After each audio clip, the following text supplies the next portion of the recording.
Hi, everyone, and welcome to KREM News at Noon. I'm Laura Papetti. Good to see you on this Thursday. The next reopening phase evaluation for counties in Washington is going to take place on Monday. And come Tuesday, we'll find out what counties will remain in phase 3 of the state's reopening plan.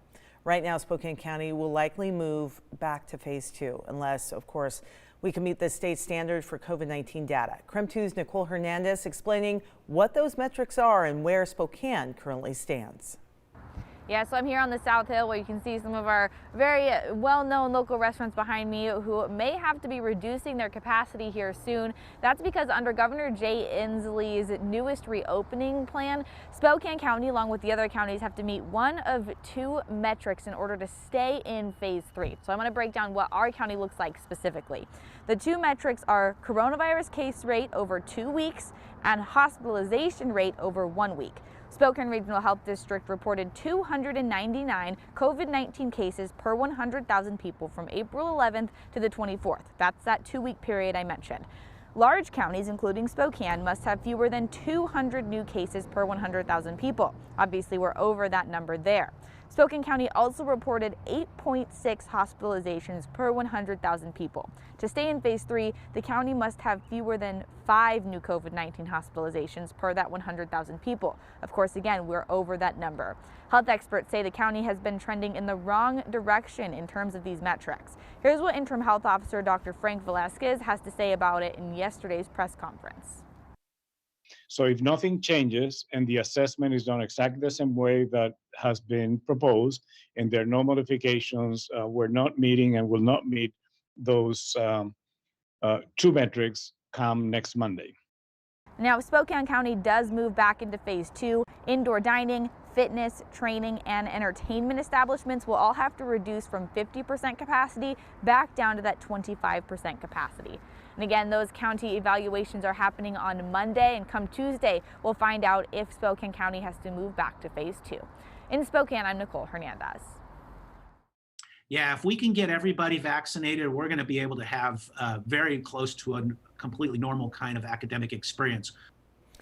All students and staff at Washington State University will be required to get the COVID-19 vaccine to be on campus in the fall. People can get medical, personal, or religious exemptions. However, they need to provide proof. The vaccine requirement begins on August 6th, 2 weeks before fall classes begin. WSU is the state's first public university to make that call. So here's a look at what other colleges around the Inland Northwest have said about vaccine requirements. Looking at Gonzaga, GU is expected to make a decision in the coming weeks in conjunction with partners such as the Spokane Regional Health District. The University of Idaho will not require coronavirus vaccines, but will strongly encourage it. Community colleges of Spokane said in a statement that leaders have no plans to make vaccinations mandatory for students in the fall. Whitworth University leaders have not yet made a decision, but one is expected soon. And Eastern Washington University also has not yet made a decision. We're still waiting to hear back from North Idaho College. For a full list of what other universities and colleges are doing, you can text the word vaccine to 509-448-2000. We'll send that information right to your phone. Taking a look at 3 things you need to know about coronavirus. Number 1, the Panhandle Health District is offering mobile vaccine teams for North Idaho businesses. Here's how it works. The mobile teams will visit businesses and organizations who have at least 20 people in need of the vaccine. They will be giving the Johnson & Johnson vaccine to employees and their families. For more information about a mobile vaccine team coming to your business, you can call the number. We've posted it on the screen, 208-415-5226. And of course, we've posted it on KREM.com as well. Number 2, health officials say a spike in cases in Ferry County has been traced back to a recruiting event at the Eagle Club over the weekend of April 9th. Since then, the infections have reached far into the community, and the bank had to shut down early and even bring in some temporary employees. One of the only grocery stores in town also has limited capacity. Even court cases are being delayed. There's been 95 people that have tested positive since that event. And we were already seeing people showing up at the hospital within that first week, which we hadn't seen a COVID positive patient that was ill for several weeks to months prior to that. The Tri-County Health Department said these numbers will continue to rise, and they fully expect cases to spread to outlying communities as a result.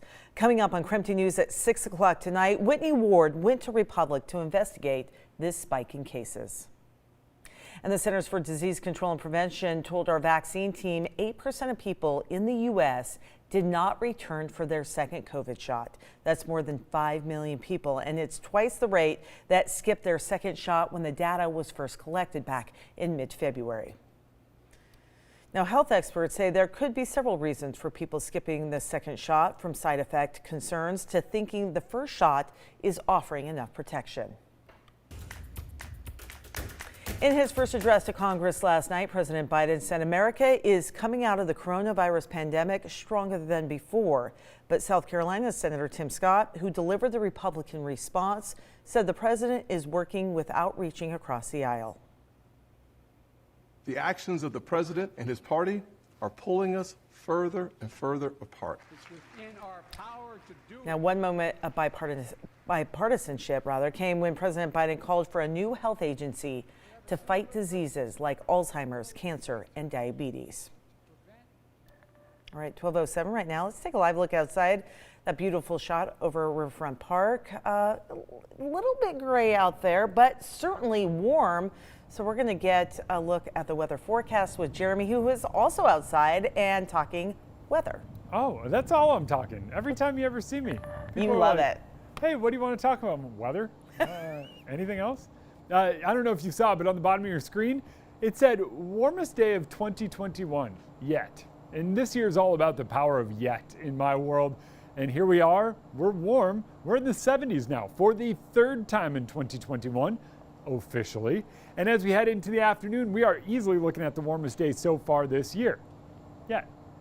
Because we will, of course, get warmer days as we move on into the future. But right now, you can see it is cloudy here, but you can also see it's kind of sunny. It's a gray haze. It's a high atmospheric thin cloud that comes thanks to our pretty unique weather pattern that we have going on here.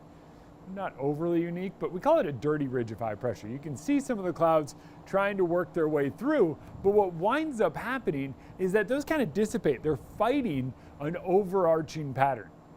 No pun intended. It is a jet stream that goes up and over and gives us a nice ridge of high pressure. I don't know if you saw a little bee just make its way in and land in our fake bush.